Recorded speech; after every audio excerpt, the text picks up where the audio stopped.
দর্শক শুভ দুপুর। আমন্ত্রণ ব্যবসা বাণিজ্য আর অর্থনীতির সবশেষ সংবাদ ও বিশ্লেষণ নিয়ে নিউজ 24 এর নিয়মিত আয়োজন নিটোল টাটা বিজনেস আওয়ারে। সাথে আছে বাবু কামরুজ্জামান। রবি থেকে বৃহস্পতি আপনারা জানেন দুপুর 1টায় প্রচার হচ্ছে আমাদের এই অনুষ্ঠান। গোটা আয়োজনে দেশ বিদেশের ব্যবসা বাণিজ্যের সবশেষ খবর ছাড়াও থাকবে খবরের বিশ্লেষণ। এছাড়াও শেয়ার বাজার ও মুদ্রা বাজারের আপডেট সহ জানাবো আন্তর্জাতিক বাণিজ্যের হালচাল। লাগামহীন মূল্যস্ফীতি, ঋণ পরিশোধের চাপ এবং রাজস্ব আয় বাড়িয়ে সরকারি ব্যয় বাড়ানোকে বাজেটের বড় চ্যালেঞ্জ বলে মনে করছেন অর্থনীতিবিদ ডক্টর দেবপ্রিয় ভট্টাচার্য। রোববার গুলশানের একটি হোটেলে নতুন সরকার, জাতীয় বাজেট ও জনমানুষের প্রত্যাশা বিষয়ক এক নীতি সংলাপে এসব কথা বলেন তিনি।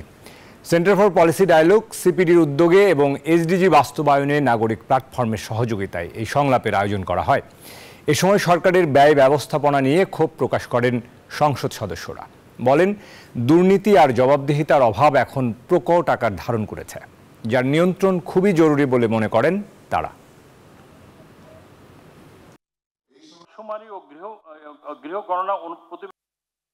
মূল্যস্ফীতির যে হিসাব আমরা এখানে দিয়েছি প্রায় 10.0 কাছাকাছি এখনো রয়েছে।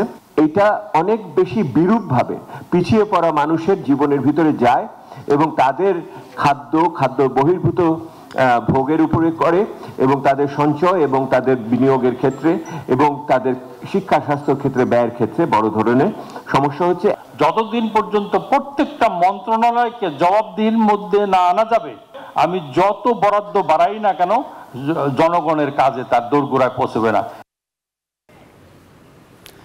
সরকারের নীতির প্রতি যদি জনসমর্থন থাকে তবে বৈদেশিক অর্থনীতির স্বার্থ রক্ষা সহজ হয়, জানিয়ে আপোষ করতে হয় না, এমন মন্তব্য করেছেন অর্থনীতিবিদ ডক্টর ওয়াহিদুদ্দিন মাহমুদ। রোববার বণিক বার্তা ও ঢাকা বিশ্ববিদ্যালয়ের উন্নয়ন অধ্যয়ন বিভাগ আয়োজিত আন্তর্জাতিক সম্মেলনে অংশ নিয়ে এসব কথা বলেন তিনি। বলেন, সরকারের নীতির সাথে যেন জনগণের সম্পৃক্ততা থাকে এবং তা নিয়ে জনগণ স্বাধীন মতামত প্রকাশ করতে পারে, যা সাফল্যের সাথে করে দেখিয়েছে ভিয়েতনাম। এ সময় যুক্তরাজ্যের সোয়াস বিশ্ববিদ্যালয়ের অধ্যাপক মোস্তাক খান বলেন, উন্নয়নশীল দেশের 40%ই খারাপ অবস্থায় আছে। বাংলাদেশ থেকে যারা অর্থ পাচার করছেন তাদের শাস্তির আওতায় নিয়ে আসার আহ্বানও জানান তিনি।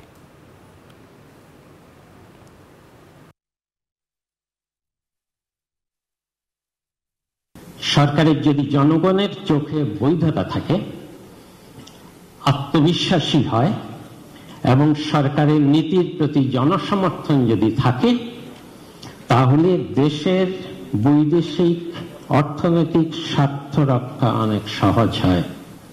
দেশের ভেতরের রাজনৈতিক হিসাব নিকাশের জন্য দেশের স্বার্থের বিষয়ে কোনো আপোষ করতে হয় না।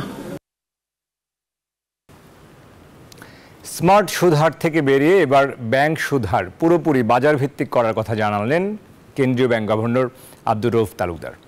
বলেন, মূল্যস্ফীতি নিয়ন্ত্রণ এবং রিজার্ভ ব্যবস্থাপনায় নেওয়া হয়েছে নানা উদ্যোগ। রোববার রাজধানীতে অনুষ্ঠিত এক আন্তর্জাতিক সম্মেলনে অংশ নিয়ে এসব কথা বলেন তিনি। যদিও সাবেক গভর্নর ডক্টর সালেউদ্দিন আহমেদ বলেন, নীতির দুর্বলতার কারণেই মূল্যস্ফীতির চাপ এবং কর্মসংস্থানে স্থবিরতা তৈরি হয়েছে। মন্তব্য করেন, জোরপূর্বক সরবরাহ কমিয়ে মূল্যস্ফীতি নিয়ন্ত্রণ সম্ভব নয়। রাশিয়া ইউক্রেন যুদ্ধ, চীন যুক্তরাষ্ট্র দ্বন্দ্ব, এমন বহুমুখী প্রভাবে বৈশ্বিক অর্থনীতি হাঁটছে বিবর্তনের মধ্য দিয়ে। বাংলাদেশের অর্থনীতিকেও যার প্রভাব মোকাবেলা করতে হচ্ছে সমান তালে। উচ্চ মূল্যস্ফীতি, রিজার্ভের উপর চাপ, ডলার সংকট, সব মিলিয়ে দেশের ব্যাংক ও আর্থিক খাত সমালোচনার মুখে অনেকদিন ধরেই। এমন সব সংকট মোকাবেলায় আর্থিক ও মুদ্রানীতি কতটা কার্যকর ভূমিকা রাখছে তা নিয়েই সাবেক আমলা গভর্নরদের সাথে মুখোমুখি কেন্দ্রীয় bank governor Abdur Rauf Talukdar.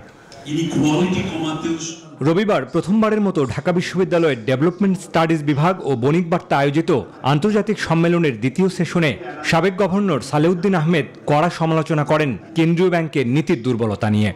Contraction policy হলেই সবচেয়ে আঘাত হানে যে ক্ষুদ্র মাঝারি শিল্পের উপরে, বড়দের উপরে না। ইনফ্লেশনটা দরকার কন্ট্রোল করা, সেই জন্য একবার জোর করে ডিমান্ড ম্যানেজমেন্ট পলিসি দিয়ে। না, আমি বললাম ব্যাংকারদের গোষ্ঠী আছে, চেম্বারের গোষ্ঠী আছে, দেখা করে গিয়ে নানা রকম কথাবার্তা বলে গিয়ে, অর্থাৎ এইগুলির থেকে বাইরে আসা very difficult.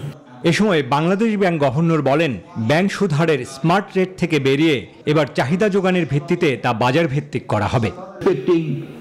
Very shortly we will be moving to a fully market-based interest rate. So there will be no more restriction on the interest rate. So banks will be at their liberty to fix the interest rate based on supply and demand.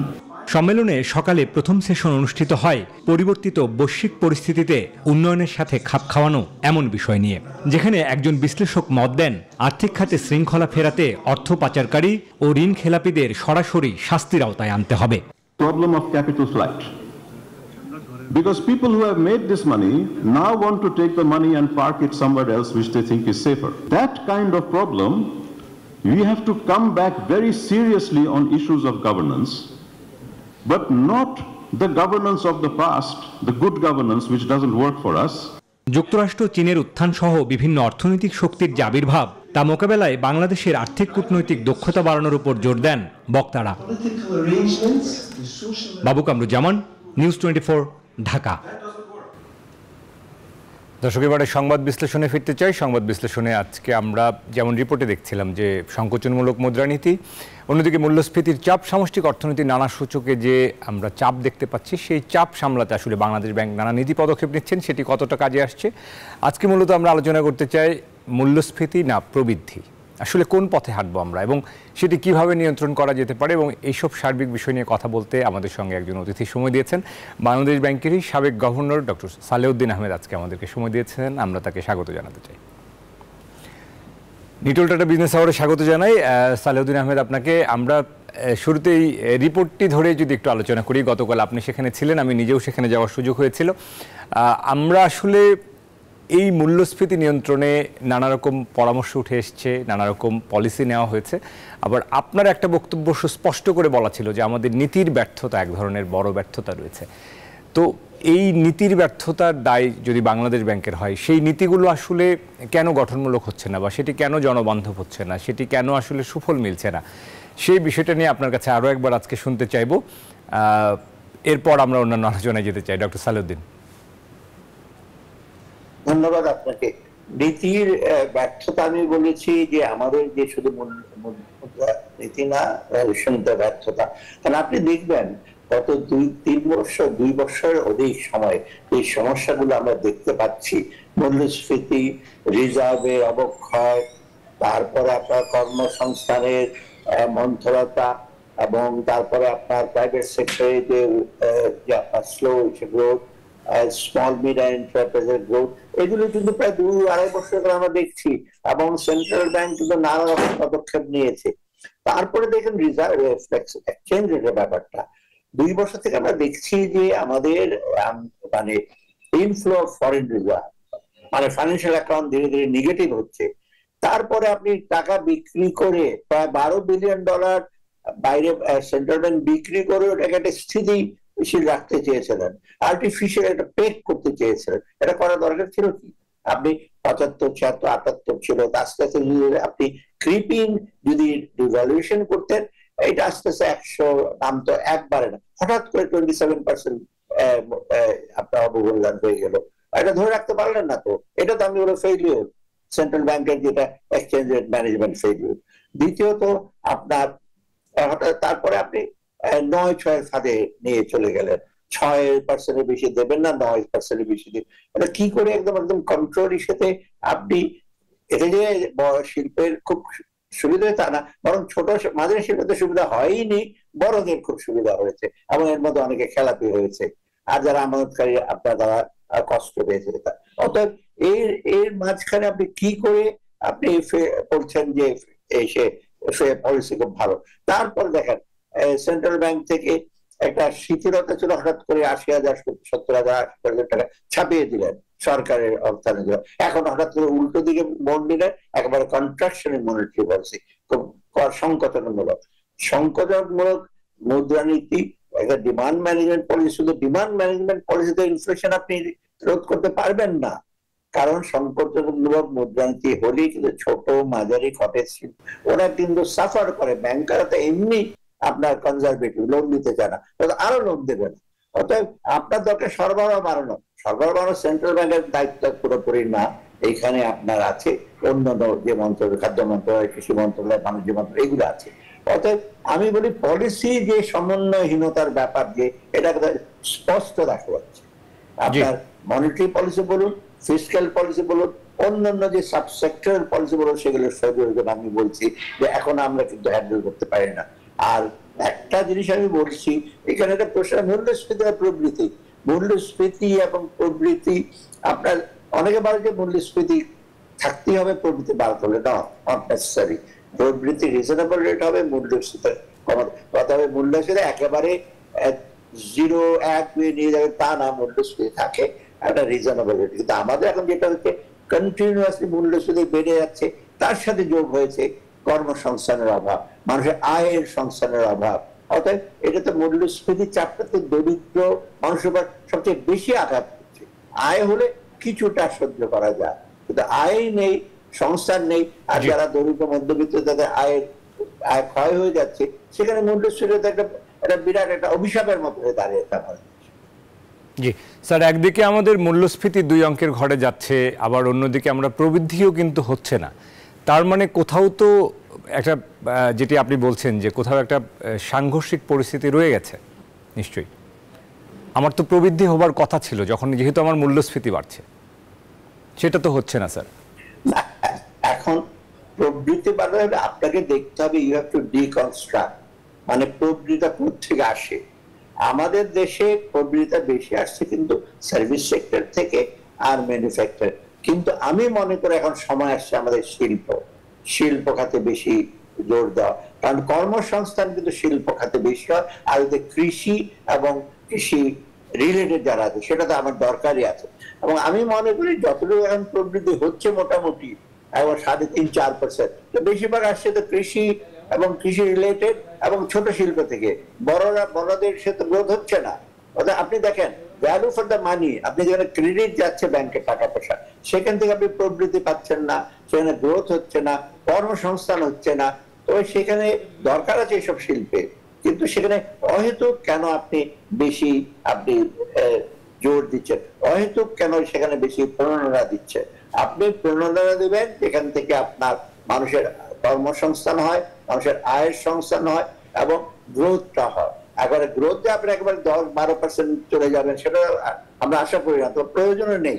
আপনি গ্রোথটা reasonable থাকবে, যেখানে balance থাকবে, গ্রোথের ফলটা যেন আমরা fruits of development অন্য জায়গায় পৌঁছায়। গ্রোথ অনলি বড় করে কেকের সাইজ বড় করতে থাকবেন, আলটিমেটলি কয়েকজন মিলে ভাগাভাগি করে ফেলবেন, অন্যরা সেই কেকের কোনো অংশ পাবে না, সেটা তো গ্রোথের কোনো মূল্য না। সেটা আপনার হয়েছে আমাদের মানে বাংলাদেশ স্বাধীন হওয়ার আগে, পাকিস্তান আমলে গ্রোথ অনলি, ডিস্ট্রিবিউশন লেটার, অনেক কথাবার্তা বলা হচ্ছে। তা আমরা দেখছি আমরা সেই ফাঁদে এখানে আটকে গেছি। অতএব আপনার প্রবৃদ্ধি হবে, সাথে সাথে জনগণের সার্বিকভাবে উন্নয়ন হবে, কর্মসংস্থান হবে, আয় সংস্থান বৃদ্ধি হবে। এবং আমাদের যে সবচেয়ে বড় একটা দুর্বলতা এখন, আমাদের ইন্ডাস্ট্রিয়াল বেজ, মানে শিল্প কিন্তু আমরা তৈরি করতে পারি নাই। আমাদের এখনো ডিপেন্ড করছে বেশিরভাগ সার্ভিস সেক্টর আর টারশিয়ারি সেক্টর, যেটা সার্ভিস আর ম্যানুফ্যাকচারিং। এইটাই কিন্তু আমাদের এখন ফোকাস একটু চেঞ্জ করতে হবে। এই জন্য কিন্তু আমরা এক্সপোর্ট ডাইভার্সিফাই করতে পারছি না। আমাদের অন্যান্য ক্ষেত্রে আমাদের যে বাড়ানো, ব্যবসা বাণিজ্য বাড়ানো, সেটা আমরা করতে পারছি। জি স্যার, আমাদের মূল্যস্ফীতি, আজকে আমরা আলোচনার যে প্রশ্নটি রেখেছিলাম যে মূল্যস্ফীতি না প্রবৃদ্ধি, এখন আমরা যদি মূল্যস্ফীতিকে একটু লাগাম টানতে চাই, সেখানে বাংলাদেশ ব্যাংক এত পলিসি নিল, যেটি বললেন যে ব্যর্থ হয়েছে। সমন্বয়হীনতার কথাও আপনি বলেছিলেন গতকাল বিভিন্ন মন্ত্রণালয়ের। আমাদের স্যার মূল্যস্ফীতি নিয়ন্ত্রণের উপায় কি? সেটির কারণে তো মানুষ আসলে ভুগছে, সাধারণ মানুষ বাজারে গিয়ে তারা আসলে সেই উত্তাপে পড়ছেন।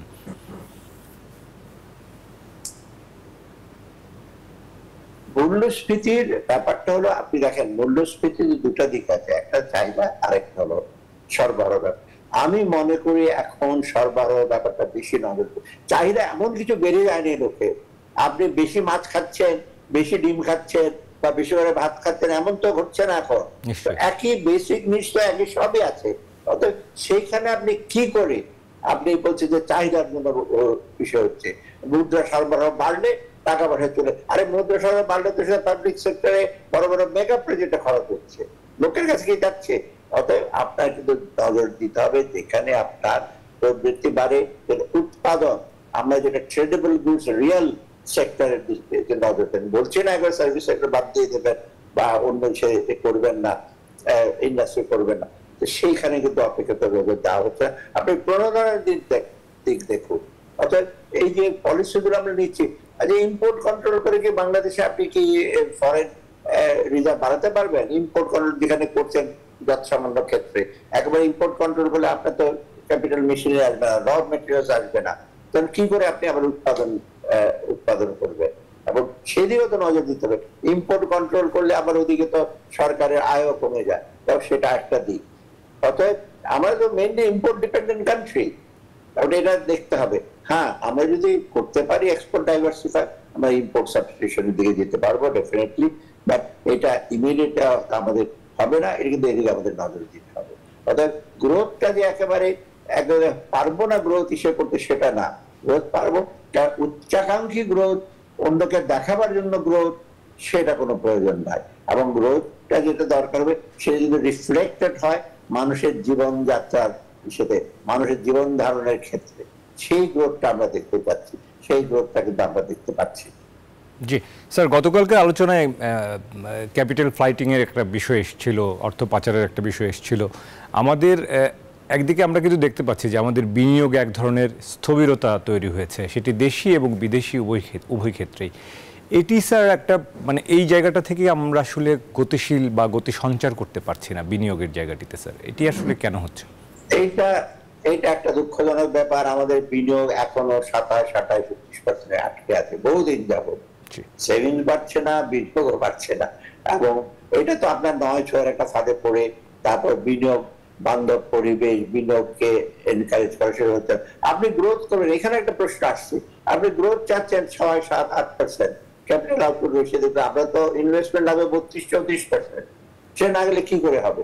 অর্থাৎ এটাতে আপনার দেশীয় সম্পদ আরোহণ হবে, দেশীয় সঞ্চয়কে আপনার এনকারেজ করতে হবে। আর ওদিকে বাইরে যদি আপনার বাইরে থেকে যদি ফরেন ডাইরেক্ট ইনভেস্টমেন্ট, প্রত্যক্ষ বিনিয়োগ, ফরেন পোর্টফোলিও বিনিয়োগ। ভিয়েতনামের এক্সাম্পল দেওয়া হচ্ছে। ভিয়েতনামের কি আপনি দেখেন, ভিয়েতনামে তো আমি জানি না, অনেকে, আমি 5 বার ভিয়েতনামে গেছি বিভিন্ন সময়। ওরা কি করেছে, আপনি কতদূর চলে, ওদের এক্সপোর্ট সেক্টর কত বড় জানেন? ওদের আপনার GDP about 460 billion, export around 220 billion. আর আমরা 50-60 বিলিয়ন নিয়ে হইচই করছি, 50-60 বিলিয়ন এক্সপোর্ট হয়ে গেছে, আমরা অনেক দূরে চলে যাচ্ছি। অতএব আপনাকে তো ওই জিনিসগুলো দেখতে হবে, তো ওদের ইন্ডাস্ট্রিয়াল বেস দেখেন। অতএব আমাদের যেটা এখন প্রয়োজন সবচেয়ে বেশি হলো যে বাইরের বিনিয়োগ যদি আনতে চান, বিনিয়োগ বান্ধব পরিবেশ করতে হবে। বাংলাদেশে বিনিয়োগ বান্ধব পরিবেশ যতই মুখে বলে আছে, একজন বিনিয়োগকারীকে, দেশীয় বিনিয়োগকারী তো বিনিয়োগ করতে চাচ্ছে না, অনেকে তো বাইরে ইনভেস্ট করার জন্য আপনার মুখে আছে। আমার সঙ্গে অনেকে বলেছে ক্যাপিটাল অ্যাকাউন্টেন্ট কনভার্টিবিলিটি করে বাইরে আমাদের ক্যাপিটাল পাঠাতে অ্যালাউ করে। আরে আমি তখন বললাম দেশে অসুবিধা কি, না বাইরে বিদেশি বিনিয়োগ। দেশের লোক যদি দেশে বিনিয়োগ করতে না চায়, বিদেশি লোকজন কেন আসবে? কারণ তারাও জানে যে এখানে অনেক অসুবিধা আছে। অসুবিধা মানে ঘাটে ঘাটে যেতে হয়, এত ক্লিয়ারেন্স নিতে হয়, সময় সাপেক্ষ, দীর্ঘ সূত্রে, তার কত কারাপশন তো আছে। বিভিন্ন জায়গায় নানা রকম টেবিলের নিচে দিয়ে যদি কিছু না দেন, তারপরে যদি কিছু ফ্রিজ মানি না দেন, আপনি বিনিয়োগ করতে পারবেন না। তো বাইরের লোকজন কি সেটা পাচ্ছে না, দেখছে না? ওটা এফডিআই কি করে আসবে? ভিয়েতনামে এফডিআই $7-8 বিলিয়ন বছর, আমরা $1 বিলিয়ন পাচ্ছি। কারণ কি? কারণ আমাদের প্রসেস দেরি হয়। খালি মুখে তো বললে হবে না বিনিয়োগ করেন, অত্যন্ত সুন্দর দেশ, ভালো দেশ, এগুলো তো আপনার চলবে না। আপনাকে দেখাতে হবে যে এখানে বিনিয়োগ পরিবেশ আছে, বাস্তবে পরিবেশের রেগুলেটরি বডিজ গুলো, নিয়ন্ত্রণী সংস্থাগুলো বা প্রমোটিং বডিগুলো বা উন্নয়ন সহযোগী সংস্থাগুলো দেশে, এরা যেন বিনিয়োগকারীদের উৎসাহ দেয়। সেটা নয় বিনিয়োগ করে বাড়ি চলে। আমি কালকে একটা উদাহরণ দিয়েছিলাম, আমি চেনাশোনা বহু লোক ভিয়েতনামে চলে যাচ্ছি বা ভিয়েতনামে গিয়ে বলছে ওখানে তাড়াতাড়ি ডিসিশন হয়, বিনিয়োগ আমরা করছি। অতএব এইগুলি, আর সবচেয়ে বেশি হলো যে বিনিয়োগ করে বিদেশিরা চায় খুব বেশি আপনার স্বচ্ছতা থাকবে, কোথায় কি কতদিন সময় লাগবে, এইগুলি যদি আমি না থাকে, সবখানে যদি ডিসক্রিপশনের বিশেষ ক্ষমতা, বিশেষ ব্যবস্থা নিয়ে যদি বিনিয়োগ করতে হয়, দেশীয়রা তো হবে পারবে না, বিদেশিরা তো আরো পারবে না। অর্থাৎ বিনিয়োগ কিভাবে আসবে? সেই জন্য যে আমি বলছি বাইরের ফরেন এক্সচেঞ্জে আসবে, যে তারপরে ফাইন্যান্সিয়াল অ্যাকাউন্ট যে এখন মানে স্ট্রেসে আছে, এটা কি করে আসবে? আর রেমিটেন্সের ব্যাপারে তো আজকেই ব্যাপারটা, রেমিটেন্সের ব্যাপারে 3-4 রকম রেট করে সেন্ট্রাল ব্যাংক যেটা করেছে, সেটা তো যারা বাইরে আছে তারা তো ভাবছে আমি 3-4 রকম রেট, কার মার্কেটে চলে গেলে অনেক টাকা পাওয়া যায়। অতএব সেখানে একটা বলেছিলাম যে আমরা এটা সঠিকভাবে ফরেন এক্সচেঞ্জ রেট ম্যানেজমেন্টটাকে একটু আরো চেষ্ট করে, ওই অ্যাডহক ভাবে এক্সপোর্টের জন্য একটা, ইম্পোর্টের জন্য একটা, রেমিটেন্সের জন্য দিয়ে 2.5% দিয়ে, এই মাল্টিপল রেটে কিন্তু লোকজনের মধ্যে দ্বিধা আসে এবং লোকজন টাকা পয়সা পাঠায় না। এটা কিন্তু সর্বতভাবে সত্য। অর্থাৎ এইটাকে তো বাস্তবতা নিতে হবে। আর তবে হুন্ডি হচ্ছে, এগুলো হচ্ছে, হুন্ডি একেবারে জিরো করে ফেলবেন তা না, ডেফিনেটলি কমাতে পারে। লোকজন পাঠাবে না কেন? আমাদের যারা রেমিট করে তারা ভালো টাকা পড়ে পাঠাবে। আর অফিসিয়াল এটা সাথে পাঠানো বেটার, আইন সিদ্ধ উপায়ে পাঠাবে এবং এটা এনশিওর হবে। কিন্তু সেইটাতে দিক থেকে যে সেন্ট্রাল ব্যাংকে বা অন্যান্য সংস্থাকে খুব এফেক্টিভ কাজ হচ্ছে, আমার কাছে সেটা প্রতীয়মান হয়। জি স্যার, আমরা শেষ পর্যায়ে রয়েছে অনুষ্ঠানের। শেষ মুহূর্তে যেটি জানতে চাইব, গতকাল বাংলাদেশ ব্যাংক গভর্নর কিন্তু শেষ পর্যন্ত যেটি আবার নতুন করে জানালেন যে ব্যাংক সুদ হারকে বাজার ভিত্তিক করা হবে। এই যে স্মার্ট সুদ হার 6-9, এরপরে এখন শেষ পর্যন্ত সে বাজার ভিত্তিক, যে কথাটি আসলে অর্থনীতিবিদরা অনেকদিন ধরেই বলে আসছিলেন যে চাহিদা যোগানের ভিত্তিতে, এই সিদ্ধান্তটিকে কিভাবে দেখছেন এবং এর ফলে আসলে কি ধরনের প্রভাব পড়তে পারে? ব্যবসায়ীরা অভিযোগ করে আসছিলেন পলিসি রেট বাড়ানোর পর। শোনো, বাজার হিসেবে করা একটা জিনিস আমি আপনাকে এই প্রসঙ্গে বলি। এই যে বাজার রেট, এই যে IMF এর গতকাল আমি বলবো 3টা বিশেষ একটা খুব পেট ধরনের জিনিস আছে। একটা হলো রেট অফ ইন্টারেস্ট বাজার ভিত্তিক করে দেবেন, ফ্লেক্সিবল এক্সচেঞ্জ রেট একবারে ছেড়ে দেবেন, আরেকটা হলো কন্ট্রাকশনের মনিটারি পলিসি করবেন। এইটা 3টা জিনিস তাদের প্যাটার্ন, পৃথিবীর সব দেশে করছে। এই আর্জেন্টিনার মতো দেশ 40 বছর যাবত IMF এর প্রোগ্রাম আছে, অ্যাঙ্গোলাতে আরো বেশি হতে হবে।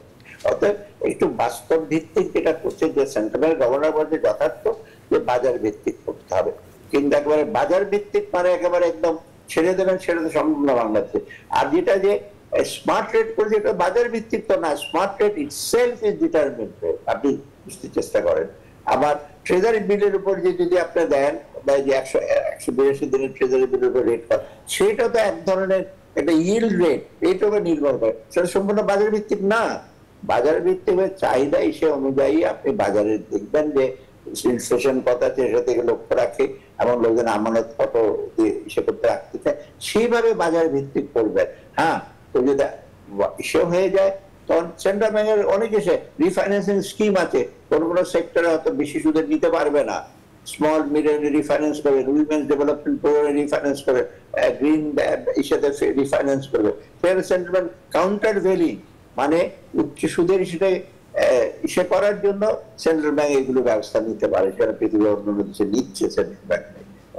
অর্থাৎ এগুলো ইসে আছে, শুধু বাজার ভিত্তিক বলে গেলে বাজার ভিত্তিক এক্সটেন্ডেড, আমরা বলি বাজার ভিত্তিক, এটা বেটার, কিন্তু ট্রান্সপারেন্সি থাকে কিছুটা, কিন্তু সেটাও কিন্তু আমাদের সীমাবদ্ধতা আছে, সেটাই আমার মনে একটা লক্ষ্য হয়। এই জন্য আমি বলি সেন্ট্রাল ব্যাংকে কিন্তু খুব শক্ত হাতে মনিটর করা এবং খুব ভালোভাবে এটা দ্রুত ব্যবস্থা করা এবং সমস্যার ডেপথে গিয়ে একটার সাথে একটা যে যোগ সাজর আছে, এইটা যোগ সংযোগ আছে, এইটা দেখে করতে। হঠাৎ করে নিজার্ক রিয়েকশনে হঠাৎ বলে দিলাম এই করে ফেলবো, কালকে আবার এটাকে বন্ধ করলাম, আবার এইরকম নিজার্ক রিয়েকশন বা একেবারে একদম কমপ্লিটলি ডিসক্রিশনারি একেবারে বিশেষভাবে একটা ব্যবস্থা নিলাম, সেটা করা মোটেও ঠিক হবে না।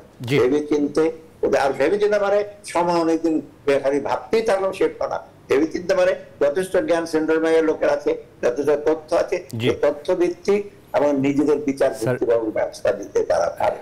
জি স্যার, অসংখ্য ধন্যবাদ জানাই আমাদের এই আলোচনায় আজকে সময় দেওয়ার জন্য। আমরাও আশা করব যে কেন্দ্রীয় ব্যাংক নিশ্চয়ই গতকাল আপনি যে স্বায়ত্তশাসনের কথা বলেছেন, সেই স্বায়ত্তশাসন যেন ফাংশনাল হয়, আরও বেশি কার্যকর হয় এবং সেটির সুফল যেন সবাই পায়, সেই প্রত্যাশা জানাই। স্যার, আবারও ধন্যবাদ জানাই, আগামী দিনে নিশ্চয়ই আপনাকে পাশে পাবো। ধন্যবাদ। দর্শক, আমাদের সঙ্গে আলোচনায় ছিলেন ডক্টর সালেউদ্দিন আহমেদ, সাবেক গভর্নর বাংলাদেশ ব্যাংক। কথা বলছিলেন মূল্যস্ফীতি না প্রবৃদ্ধি এই শিরোনামে এবং মুদ্রানীতি সহ আরও অন্যান্য অনেক বিষয় নিয়ে। নিটল টাটা বিজনেস আওয়ার্ড আমরা একটা বিরতি নিচ্ছি, ফিরবো দেশ ও বিশ্ব বাণিজ্যের অন্যান্য সংবাদ নিয়ে। আশা করি সাথে থাকবেন। দর্শক, আরও একবার স্বাগত নিটল টাটা বিজনেস আওয়ার্ডের সাথে আছে বাবু কামরুজ্জামান। তথ্য ও প্রযুক্তি খাতের প্রতিষ্ঠানগুলোর ব্যবসা সম্প্রসারণে কর ছাড় ও রপ্তানিতে প্রণোদনা চেয়েছেন উদ্যোক্তারা। রোববার দুপুরে রাজধানীর একটি হোটেলে অনুষ্ঠিত স্মার্ট বাংলাদেশের জন্য বিনিয়োগ পরিবেশ বিষয়ক এক সেমিনারে এমন দাবি জানান তারা।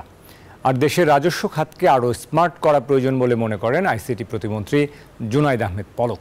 এ সময় আইটি খাতের পিছিয়ে পড়ার জন্য বিশ্ববিদ্যালয় মঞ্জুরি কমিশন ইউজিসির ওপর দোষ চাপান প্রতিমন্ত্রী। অনুষ্ঠানে প্রধান অতিথির বক্তব্যে প্রধানমন্ত্রীর বেসরকারি শিল্প ও বিনিয়োগ বিষয়ক উপদেষ্টা সালমান এফ রহমান বলেন, আইটি খাতে সরকার প্রতিনিয়তই বরাদ্দ বাড়াচ্ছে, তবে উদ্যোক্তারা উদ্ভাবনে নতুনত্ব দেখাতে পারছেন না খুব একটা। হয় আমাদের লোকাল কোম্পানিকে প্রকিউরমেন্টের সুযোগ দিতে হবে, অথবা গ্লোবাল ইন্টারন্যাশনাল কোম্পানিকে পার্টনারশিপ করতে হবে, অথবা একটা শর্ত দিতে হবে যে তারা যদি বাংলাদেশে এসে কাজ করতে চায়, আমরা যদি আমাদের লোকাল কোম্পানি সেটা কমপ্লিট করতে না পারে, তাহলে পারে তাদের বাংলাদেশে এসে কোম্পানি ওপেন করতে হবে। But these are people who are doing graduation without any career planning. সে গিয়ে হিস্ট্রিতে, সোশিওলজিতে, সে গিয়ে ইংলিশে, সে গিয়ে ওটাতে গ্রাজুয়েট হয়ে গেল, কোনো ক্যারিয়ার প্ল্যান করি নাই, এখন সরকারের দায়িত্ব হয়ে গেল ওকে আমার চাকরি দিতে হবে। তুমি যখন গ্রাজুয়েট হইতেছো তুমি তখন চিন্তা করবা না কি আমি যে এই ডিগ্রি পাবো, এই ডিগ্রি নিয়ে আমি কি চাকরি করবো। দর্শক, এবারে জানাবো জনপদ বন্দর বাণিজ্যের খবর। আগামীতে চট্টগ্রাম বন্দর অর্থনীতির আঞ্চলিক লাইফ লাইনে পরিণত হবে বলে জানিয়েছেন নৌ পরিবহন প্রতিমন্ত্রী খালিদ মাহমুদ চৌধুরী।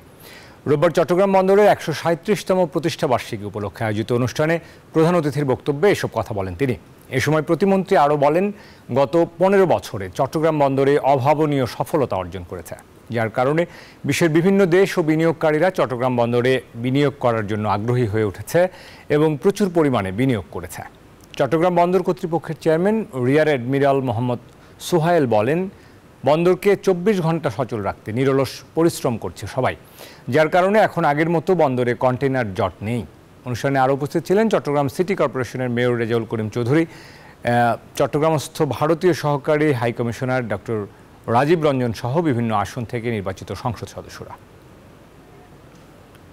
প্রতি বছর আমাদের প্রবৃদ্ধি আগাচ্ছে, বাড়ছে এবং 98% আপনার কন্টেনার কার্গো কিন্তু আমাদের এই বন্দর দিয়ে হ্যান্ডেল হচ্ছে। বন্দরের যে ক্যাপাসিটি বৃদ্ধি গত 15 বছর বিশেষ করে ব্যাপক বৃদ্ধি পেয়েছে। চট্টগ্রাম বন্দর আগামী দিনে এই আঞ্চলিক যে ভূখণ্ড আছে তার লাইফ লাইন হতে যাচ্ছে।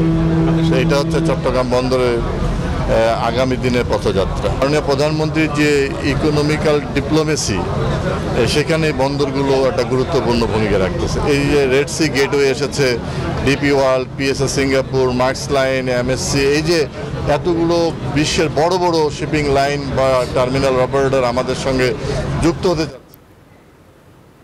দর্শক, এবারে জানাবো শেয়ার বাজারের খবর। সপ্তাহের দ্বিতীয় কর্মদিবস, সূচকের ঊর্ধ্বমুখী ধারায় লেনদেন চলছে। চলুন দেখে নেব সবশেষ পরিস্থিতি ঢাকা স্টক এক্সচেঞ্জের ওয়েবসাইট থেকে। আমরা যদি লক্ষ্য করি যে আজকে সবগুলো সূচক কিন্তু বেড়েছে, বিশেষ করে ঢাকা স্টক এক্সচেঞ্জের প্রধান সূচক ডিএসইএক্স, সেটি কিন্তু 36 পয়েন্ট বেড়ে অবস্থান করছে 5728 পয়েন্টে। এবং গতকালকে আমরা দেখেছিলাম বেশ সূচক বেড়েছে কিন্তু সবগুলো সূচকই, এবং 10 পয়েন্ট বেড়েছে সরিয়া সূচক, বেড়ে 1260 পয়েন্ট অবস্থান করছে। 13 পয়েন্ট বেড়েছে বাছাই করা কোম্পানি নিয়ে গঠিত যে সূচক ডিএস30 2046 পয়েন্ট অবস্থান করছে। এবং আজকে কিন্তু বেশিরভাগ সংখ্যক শেয়ারের দর বেড়েছে। এরই মধ্যেই 277টি শেয়ারের দর বেড়েছে এবং কমেছে আজকে 77টি, এবং 40টির দর অপরিবর্তিত রয়েছে। বেলা 1:30 নাগাদ যে লেনদেন হালনাগাদ তথ্য পাওয়া যাচ্ছে, এবং লেনদেনও আজকে বেশ গতি লক্ষ্য করা যাচ্ছে, লেনদেনও বেড়েছে। গতকালও চাঙ্গা ছিল, আজকেও আমরা বেশ চাঙ্গা দেখছি। পুঁজিবাজার 848 কোটি টাকার লেনদেন কিন্তু এরই মধ্যেই পুঁজিবাজারে হয়েছে। সার্বিকভাবে পুঁজিবাজারে কিন্তু এক ধরনের গতিশীলতা আমরা লক্ষ্য করছি। এখন এটি কতটা টেকসই হয় সেটি দেখবার বিষয়। দর্শক, এই ছিল পুঁজিবাজার পরিস্থিতি। নিটল টাটা বিজনেস আওয়ারে আরও একটা বিরতি নিব, ফিরব দেশ ও বিশ্ব বাণিজ্যের খবর নিয়ে। আশা করি সাথে থাকবেন। দর্শক, আবারও স্বাগত নিটল টাটা বিজনেস আওয়ারে। এবারে স্বর্ণ মুদ্রা বাজার পরিস্থিতি জানাবো আপনাদের। শুরুতেই মুদ্রা বাজার। আজকের দিনে সোনালী ব্যাংকের সূত্র ধরে যদি জানাই, মার্কিন ডলার সোনালী ব্যাংকে 114 টাকায় কেনা হচ্ছে, 115 টাকায় বিক্রি হচ্ছে। ইউরো 125 টাকায় কেনা হচ্ছে, 131 টাকায় বিক্রি হচ্ছে। পাউন্ড 143 টাকায় কেনা হচ্ছে এবং 147 টাকায় বিক্রি হচ্ছে। চীনা ইউয়ান রয়েছে 14 টাকা ক্রয় মূল্য, বিক্রি মূল্য 17 টাকা। সৌদি রিয়াল 27 টাকায় ক্রয় মূল্য, বিক্রি মূল্য 31 টাকা 10 পয়সা। অন্যদিকে ভারতীয় রুপি 1 টাকা 38 পয়সায় কেনা হচ্ছে, 1 টাকা 45 পয়সায় বিক্রি করা হচ্ছে। এই ছিল প্রধান মুদ্রার বিনিময় মূল্য এবং মুদ্রার পর আমরা স্বর্ণের দর আপনাদেরকে জানাতে চাই। স্বর্ণের বাজার আন্তর্জাতিক বাজারের সাথে সমন্বয় করে বাংলাদেশ জুয়েলার্স অ্যাসোসিয়েশন নিয়মিত হালনাগাদ করে থাকেন। আমরা দেখলাম যে 1,18,000 থেকে কিন্তু অনেকটা কিছুটা কমে এখন 22 ক্যারেটের সব থেকে ভালো মানের স্বর্ণ 1,10,000 টাকা প্রতি ভরি, 1,10,948 টাকা। 21 ক্যারেটের স্বর্ণ 1,05,000 টাকা প্রতি ভরি, 18 ক্যারেট 90,000 টাকা ভরি এবং সনাতন স্বর্ণ রয়েছে 75,489 টাকা ভরি। পাশে গ্রাম প্রতি দর দেখানো রয়েছে। এবারে রূপার দাম দেখে নিব। রূপার বাজার অনেকদিন ধরে অপরিবর্তিত রয়েছে। 22 ক্যারেটের সব থেকে ভালো মানের রূপা আগের দামেই লেনদেন হচ্ছে 2,098 টাকা ভরি, 21 ক্যারেটের রূপা 2,005 টাকা, 18 ক্যারেটের রূপা 1,714 টাকা ভরি এবং সনাতন যে রূপা রয়েছে সেটি 1,282 টাকা প্রতি ভরি। দর্শক, এই ছিল আমাদের কাছে স্বর্ণ মুদ্রা এবং রূপার বাজারের আপডেট, সবশেষ দরদাম। নিটোলটা দুঃখিত। এবারে জনপদে শিল্প বাণিজ্যের খবর। মধুমাস জ্যৈষ্ঠ আসতে আর কদিন বাকি। এর আগেই পিরোজপুরে গাছে গাছে থোকায় থোকায় ঝুলছে রসালো ফল লিচু। কদিন বাদেই বাজারে উঠবে এই ফল। উপকূলীয় এই জেলায় এক ফসলি জমিতে ধানের পরিবর্তে লিচু আবাদ করছেন অনেকেই। তবে এবার প্রখর রোদ আর তীব্র তাপপ্রবাহের কারণে দানা তেমন বড় হয়নি, তাই ফলন ভালো হলেও ন্যায্য দাম পাওয়া নিয়ে শঙ্কায় আছেন চাষিরা। মধুমাসের রসালো এই ফলের ভারে মাটি ছুঁই ছুঁই অবস্থা গাছের।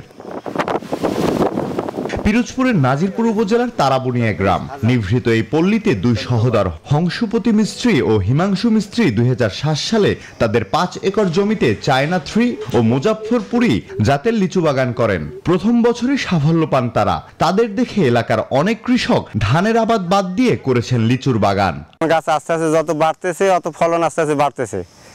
গাছের আমরা পরিচর্যা করতেছি, শুধু দিতেছি গোবরের সার এবং অন্যান্য তেমন কোনো কীটনাশক ব্যবহার করি না। রাসায়নিক মুক্ত ও জৈব পদ্ধতিতে লিচুর পরিচর্যা করায় দেশের বিভিন্ন অঞ্চল থেকে এ জেলায় ব্যবসায়ী ও পাইকার আসছেন লিচু কিনতে। তবে তীব্র তাপপ্রবাহের কারণে এবার দানা তেমন বড় হয়নি। এবছর খুবই কম, বৃষ্টির কারণে বৃষ্টি নেই, এই জন্য ঝরে যাইতেছে। তার ফল এই মানে আপনার ওই ফল ফলতেছে না বৃষ্টির কারণে, সাইজ অনেক ছোট ফলের। অনাবৃষ্টি এবং প্রখর রৌদ্রের কারণে এবারের ফলন তেমন একটা ভালো হয়নি। ইতিমধ্যে অনেক লিচু ঝরে গেছে, পাকপাকালি নষ্ট করেছে অনেক লিচু। পিরোজপুরের মাটি ও আবহাওয়া লিচু চাষের উপযোগী হওয়ায় আগামীতে এই অঞ্চলে লিচু বাগান আরো বেড়ে যাওয়ার সম্ভাবনার কথা জানিয়েছেন কৃষি বিভাগ। সাম্প্রতিক সময়ে পিরোজপুরের চাষিদের মাঝে লিচু চাষের একটা প্রবণতা দেখা যাচ্ছে। এই মাটিতে লিচু আরো সম্প্রসারণ করা যায় সে বিষয়ে আমরা উদ্যোগ নিয়েছি এবং চিন্তাভাবনা রয়েছে এটি আরো বৃদ্ধি করা যায়। জেলার 3 উপজেলায় 55 হেক্টর জমিতে এবছর লিচুর বাগান করা হয়েছে। Desk report, news 24। দর্শক, এই ছিল নিটোলটা বিজনেস আওয়ারের এখনকার আয়োজন। ব্যবসা বাণিজ্যের সবশেষ খবর ও খবরের বিশ্লেষণ জানতে চোখ রাখুন রবি থেকে বৃহস্পতিবার দুপুর 1টায় বিজনেস আওয়ারে। এছাড়াও রাত 9টায় বিজনেস এক্সপ্রেস দেখার আমন্ত্রণ জানিয়ে শেষ করছি। এতক্ষণ সাথে থাকার জন্য সবাইকে ধন্যবাদ।